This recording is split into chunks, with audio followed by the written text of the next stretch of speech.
एक दिन वह मैनावती के पास पहुंची और मधुर आवाज में बोली, मैना सुंदरी, तुम तो हमारी तरह किसी स्त्री के गर्भ से नहीं निकली। तुम तो एक अंडे से किसी जादू की तरह जन्मी हो। अब तो तुम रानी हो, राज परिवार की एक सदस्य। तुम्हें तो ये बताना चाहिए कि तुम्हारी जान किस में बसी है। मैं तुम्हारी बड़ी बहन जैसी हूँ। अगर कभी कोई संकट आए तो मैं ही तुम्हारी रक्षा कर सकूं। मैनावती जैसी भोली और निष्कलंक हृदय वाली रानी को क्या पता था कि मुस्कुराहट के पीछे विष छुपा है। वह तो बड़ी रानी को अपनी सगी बहन मान बैठी थी। उसने सरलता से सारा रहस्य खोल दिया। दीदी, मेरे मायके में घर के आंगन में एक कुआं है। उस कुएं में एक लकड़ी का बक्सा रखा है।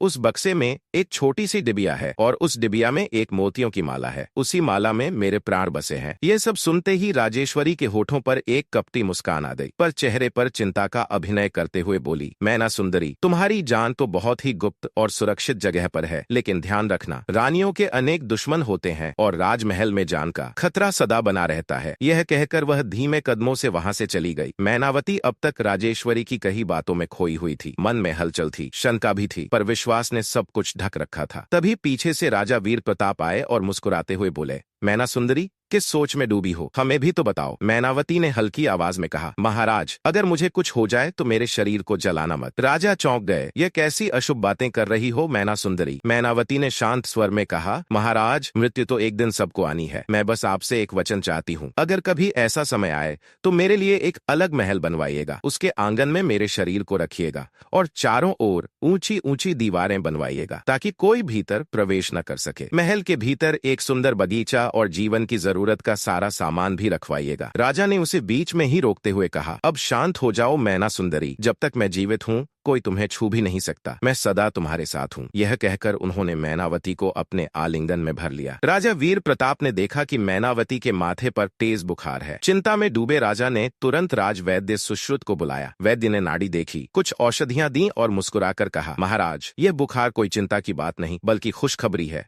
रानी मैनावती मां बनने वाली है। यह सुनते ही राजा की आंखों में चमक आ गई।